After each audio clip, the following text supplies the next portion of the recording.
ओम शांति। 27/7/24 की वाणी है।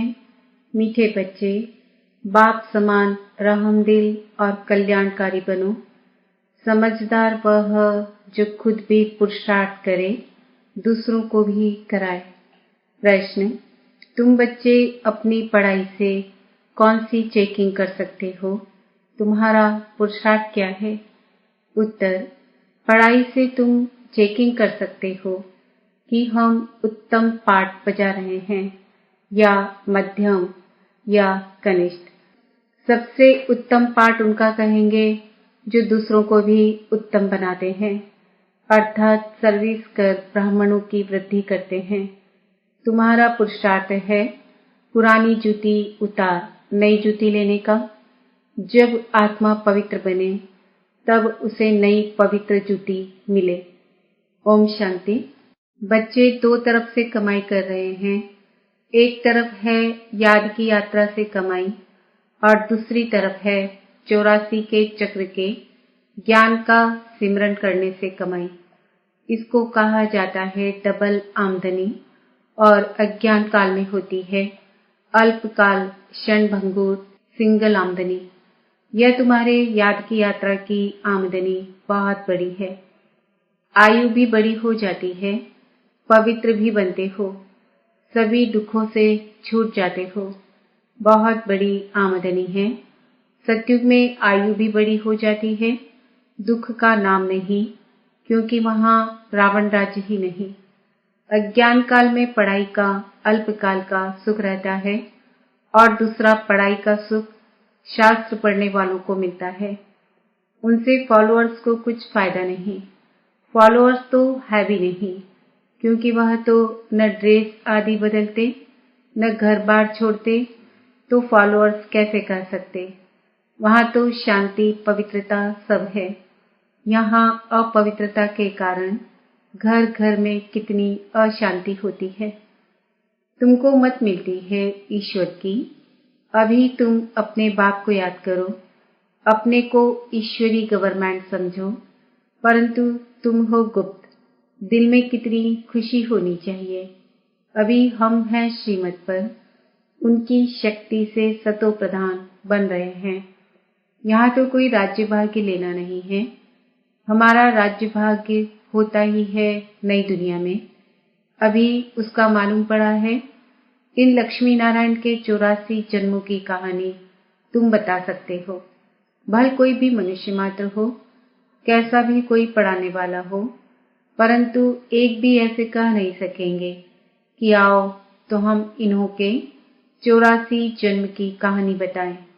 तुम्हारी बुद्धि में अब स्मृति रहती है, विचार सागर मंथन भी करते हो। अब तुम हो ज्ञान सूर्यवंशी, फिर सतयुग में कहा जाएगा विष्णुवंशी। ज्ञान सूर्य प्रगटा, अज्ञान अंधेरा विनाश। इस समय तुम्हें ज्ञान मिल रहा है ना? ज्ञान से ही सद्गति होती है। आधा कल्प ज्ञान चलता है, फिर आधा कल्प अज्ञान हो जाता है। यह भी ड्रामा की नूंद है। तुम अभी समझदार बने हो।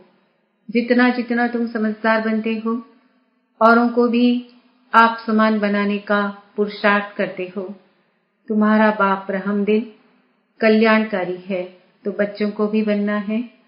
बच्चे कल्याणकारी न बने तो उनको क्या कहेंगे? गायन भी है ना, हिम्मते बच्चे मददे बाप। यह भी जरूर चाहिए, नहीं तो वर्षा कैसे पाएंगे? सर्विस अनुसार तो वर्षा पाते हो। ईश्वरी मिशन होना, जैसे क्रिश्चियन मिशन इस्लामी मिशन होती है, वह अपने धर्म को बढ़ाते हैं। तुम अपने ब्राह्मण धर्म और देवी धर्म को बढ़ाते हो। ड्रामानुसार तुम बच्चे जरूर मददगार बनेंगे। कल्प पहले जो पाठ बजाया था वह जरूर बजाएंगे। तुम देख रहे हो हर एक अपना उत्तम मध्यम कनिष्ठ पाठ बजा रहे हैं। सबसे उत्तम पाठ वह बजाते हैं जो उत्तम बनाने वाला है। तो सभी को बाप का परिचय देना है और आदि मध्य अंत का राज समझाना है। ऋषि मुनि आदि भी नेति नेति कहते गए और फिर कह देते सर्वव्यापी है और कुछ नहीं जानते, ड्रामा अनुसार आत्मा की बुद्धि भी तमो प्रधान बन जाती है। शरीर की बुद्धि नहीं कहेंगे, आत्मा में ही मन बुद्धि है। यह अच्छी रीति समझकर और फिर बच्चों को चिंतन करना है, फिर समझाना होता है। वो लोग शास्त्र आदि सुनाने के लिए कितनी दुकान निकाल बैठे हैं। तुम्हारी भी दुकान है। बड़े बड़े शहरों में बड़े दुकान चाहिए। बच्चे जो तीखे होते हैं उनके पास खजाना बहुत रहता है। इतना खजाना नहीं है तो कोई को दे भी नहीं सकते हैं।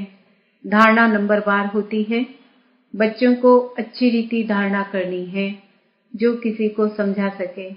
बात कोई बड़ी नहीं है, सेकंड की बात है। बाप से वर्षा लेना। तुम आत्माएं बाप को पहचान गए हो तो बेहद के मालिक हो गए। मालिक भी नंबरवार होते हैं। राजा भी मालिक तो प्रजा भी कहेगी हम भी मालिक हैं। यहाँ भी सब कहते हैं ना, हमारा भारत। तुम भी कहते हो श्रीमत पर हम अपना स्वर्ग स्थापन कर रहे हैं। फिर स्वर्ग में भी राजधानी है। अनेक प्रकार के दर्जे हैं। पुरुषार्थ करना चाहिए ऊंच पद पाने का। बाप कहते हैं जितना अभी पुरुषार्थ कर पद पाएंगे वही कल्प कल्पांतर के लिए होगा। इम्तिहान में कोई की कम मार्क्स हो जाती है तो फिर हार्ट फेल भी हो जाते हैं। यह तो है बेहद की बात। पूरा पुरुषार्थ नहीं किया तो फिर दिल शिकस्त भी होंगे, सजा भी खानी पड़ेगी। उस समय कर ही क्या सकेंगे, कुछ भी नहीं। आत्मा क्या करेगी? वो लोग तो जीवघात करते डूब मरते हैं। इसमें घात आदि की बात नहीं। आत्मा का तो घात होता नहीं, वह तो अविनाशी है। बाकी शरीर का घात होता है जिससे तुम पाठ बजाते हो। अभी तुम पुरुषार्थ करते हो। यह पुरानी जूती उतार, हम नई दैवी जूती ले लेवे। यह कौन कहते हैं? आत्मा। जैसे बच्चे कहते हैं ना, हमको नया कपड़ा दो। हम आत्मा को भी नया कपड़ा चाहिए। बाप कहते हैं तुम्हारी आत्मा नहीं बने तो शरीर भी नया चाहिए, तब शोभा है। आत्मा के पवित्र होने से 5 तत्व भी नए बन जाते हैं। 5 तत्वों का ही शरीर बनता है। जब आत्मा सतो प्रधान है तो शरीर भी सतो प्रधान मिलता है। आत्मा तमो प्रधान तो शरीर भी तमो प्रधान। अब सारी दुनिया के पुतले तमो प्रधान हैं। दिन प्रतिदिन दुनिया पुरानी होती जाती, गिरती जाती है। नए से पुरानी तो हर एक चीज होती है।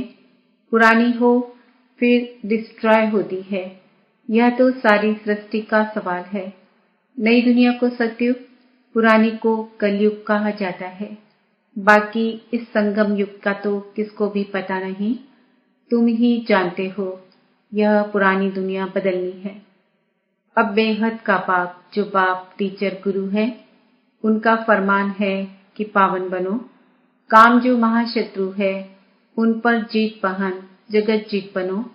जगत जीत अर्थात विष्णुवंशी बनो। बात एक ही है। इन अक्षरों का अर्थ तुम जानते हो, बच्चे जानते हैं। हमको पढ़ाने वाला है बाप। पहले तो ये पक्का निश्चय चाहिए, बच्चा बड़ा होता है तो बाप को याद करना पड़े, फिर टीचर को, फिर गुरु को याद करना पड़े। भिन्न भिन्न समय पर तीनों को याद करेंगे। यहाँ तो तुमको तीनों ही इकट्ठे एक ही टाइम मिले हैं। बाप टीचर गुरु एक ही हैं। वो लोग तो वानप्रस्थ का भी अर्थ नहीं समझते। वानप्रस्थ में जाना है इसलिए समझते हैं गुरु करना चाहिए। 60 वर्ष के बाद गुरु करते हैं। यह कायदा अभी ही निकला है। बाप कहते हैं इनके बहुत जन्मों के अंत में वानप्रस्थ अवस्था में मैं इनका सद्गुरु बनता हूँ। बाबा भी कहते हैं 60 वर्ष बाद सद्गुरु किया है, जबकि निर्वाण धाम जाने का समय है। बाप आते ही है सबको निर्वाण धाम में ले जाने। मुक्ति धाम जाकर फिर पाठ बजाने के लिए आना है। वानप्रस्थ अवस्था तो बहुतों की होती है, फिर गुरु करते हैं। आजकल तो छोटा बच्चा हुआ, उनको भी गुरु करा देते हैं। फिर गुरु को दक्षिणा मिल जाएगी। क्रिश्चियन लोग क्रिश्चियनाइज कराने गोद में जाकर देते हैं, परंतु वह कोई निर्वाण धाम में जाते नहीं। यह सब राज बाप समझाते हैं। ईश्वर का अंत तो ईश्वर ही बताएंगे। शुरू से लेकर बतलाते आए हैं, अपना अंत भी देते हैं और सृष्टि का ज्ञान भी देते हैं। ईश्वर खुद आकर आदि सनातन देवी देवता अर्थात स्वर्ग की स्थापना करते हैं। इनका नाम भारत ही चलाता है। गीता में सिर्फ श्री कृष्ण का नाम डाल कितना रोला कर दिया है। यह भी ड्रामा है, हार और जीत का खेल है। इसमें हार जीत कैसे होती है यह बाप दिगर तो कोई बता न सके। यह लक्ष्मी नारायण भी नहीं जानते कि हमको फिर हार खानी है। यह तो सिर्फ तुम ब्राह्मण ही जानते हो, शूद्र भी नहीं जानते। बाप ही आकर तुमको ब्राह्मण से देवता बनाते हैं। हम सो का अर्थ बिल्कुल अलग है, ओम का अर्थ अलग है। मनुष्य तो बिगर अर्थ जो आया वह का देते हैं। अभी तुम जानते हो कि कैसे नीचे गिरते हैं फिर चढ़ते हैं। यह ज्ञान अभी तुम बच्चों को मिलता है। ड्रामानुसार फिर कल्प बाद बाप ही आकर बताएंगे। जो भी धर्म स्थापक है वह आकर फिर अपना धर्म अपने समय पर स्थापन करेंगे। नंबरवार पुरुषार्थ अनुसार नहीं कहेंगे, नंबरवार समय अनुसार आकर अपना अपना धर्म स्थापन करते हैं। यह एक बात ही समझाते हैं। मैं कैसे ब्राह्मण फिर सूर्यवंशी चंद्रवंशी डिनाइस्टी स्थापन करता हूँ। अभी तुम हो ज्ञान सूर्यवंशी जो फिर विष्णुवंशी बनते हो।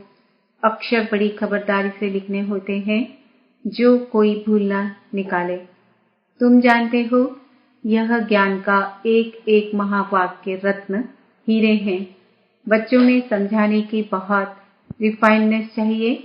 कोई अक्षर भूल से निकल जाए तो फट से राइट कर समझाना चाहिए। सबसे कड़ी भूल है बाप को भूलना। बाप फरमान करते हैं, मामेकम याद करो, यह भूलना नहीं चाहिए। बाप कहते हैं, तुम बहुत पुराने आशिक हो। तुम सब आशिकों का एक माशूक है। वह तो एक दो की शक्ल पर आशिक माशूक होते हैं। यहाँ तो माशूक है एक। वह एक कितने माशिकों को याद करेंगे। अनेकों को एक को याद करना तो सहज है, एक कैसे अनेकों को याद करेंगे। बाबा को कहते हैं, बाबा हम आपको याद करते हैं, आप हमको याद करते हैं। अरे याद तुमको करना है पतित से पावन होने के लिए। मैं थोड़े ही पतित हूँ जो याद करूँ। तुम्हारा काम है याद करना, क्योंकि पावन बनना है। जो जितना याद करते हैं और अच्छी रीति सर्विस भी करते हैं उनको धारणा होती है। याद की यात्रा बहुत डिफिकल्ट है, इसमें ही युद्ध चलती है। बाकी ऐसे नहीं कि 84 का चक्र तुम भूल जाएंगे। यह कान सोने का बर्तन चाहिए। जितना तुम याद करेंगे उतनी धारणा अच्छी होगी, इसमें ताकत रहेगी।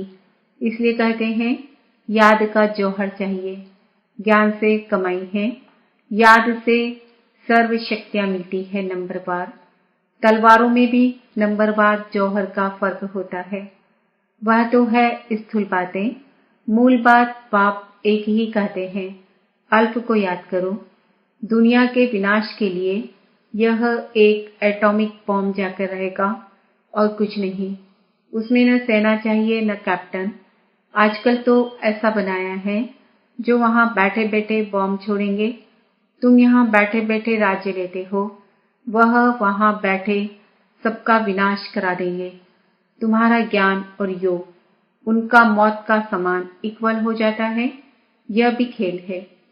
एक्टर्स तो सब है ना। भक्ति मार्ग पूरा हुआ है। बाप ही आकर अपना और रचना के आदि मध्य अंत का परिचय देते हैं। अब बाप कहते हैं व्यर्थ की बातें तुम नहीं सुनो। इसलिए hear no evil, see no evil, talk no evil, do no evil. इसका चित्र बनाया है। आगे बंदर का बनाते थे, अब मनुष्य का बनाते हैं। क्योंकि सूरत मनुष्य की है परंतु सीरत बंदर जैसी है, इसलिए भेंट करते हैं। अभी तुम किसकी सेना हो? शिव बाबा की। बंदर से तुमको मंदिर लायक बना रहे हैं, कहाँ की बात कहाँ ले गए हैं। बंदर कोई पुल आदि बांध सकता है क्या? यह सब है दंत कथाएं। कभी भी कोई पूछे शास्त्रों को तुम मानते हो? बोलो वाह, ऐसा कौन होगा जो शास्त्रों को नहीं मानेगा। हम सबसे जास्ती मानते हैं। तुम भी इतना नहीं पढ़ते हो जितना हम पढ़ते हैं। आधा कल्प हमने पढ़े हैं। स्वर्ग में शास्त्र भक्ति की कोई चीज नहीं होती। कितना सहज पाप समझाते हैं, फिर भी आप समान बना नहीं सकते। बच्चों आदि के बंधन के कारण कहाँ निकल नहीं सकते। यह भी ड्रामा ही कहेंगे। बाप कहते हैं हफ्ता 15 दिन कोर्स ले, फिर आप समान बनाने लग जाना चाहिए। जो बड़े बड़े शहर है, कैपिटल में घेराव डालना चाहिए, तो फिर उनका आवाज निकलेगा। बड़े आदमी बिगर कोई का आवाज निकल न सके। जोर से घेराव डालो तो फिर बहुत आएंगे। बाप के डायरेक्शन मिलते हैं ना। अच्छा, मीठे मीठे सिकिल दे बच्चों प्रति माता पिता बाप दादा का याद प्यार और गुड मॉर्निंग। रूहानी बाप की रूहानी बच्चों को नमस्ते। हम रूहानी बच्चों की रूहानी माता पिता बाप दादा को याद प्यार गुड मॉर्निंग नमस्ते ओम शांति। धारणा के लिए मुख्य सार, ज्ञान और योग से अपनी बुद्धि को रिफाइन बनाना है। बाप को भूलने की भूल कभी नहीं करनी है। आशिकपन माशूक को याद करना है। बंधन मुक्त बन आप समान बनाने की सेवा करनी है। ऊंच पद पाने का पुरुषार्थ करना है। पुरुषार्थ में कभी दिल शिकस्त नहीं बनना है। वरदान, 1 मिनट की एकाग्र स्थिति द्वारा शक्तिशाली अनुभव कराने वाले एकांतवासी भव। एकांतवासी बनना अर्थात कोई भी एक शक्तिशाली स्थिति में स्थित होना। चाहे बीज रूप स्थिति में स्थित हो जाओ, चाहे लाइट माइट हाउस की स्थिति में स्थित हो, विश्व को लाइट माइट दो। चाहे फरिश्तेपन की स्थिति द्वारा औरों को अव्यक्त स्थिति का अनुभव कराओ। 1 सेकेंड व 1 मिनट भी अगर इस स्थिति में एकाग्र हो स्थित हो जाओ तो स्वयं को और अन्य आत्माओं को बहुत लाभ दे सकते हो। सिर्फ इसकी प्रैक्टिस चाहिए। स्लोगन, ब्रह्मचारी वह है जिसके हर संकल्प हर बोल में पवित्रता का वाइब्रेशन समाया हुआ है। ओम शांति। आज का समान है। मैं आत्मा एकांत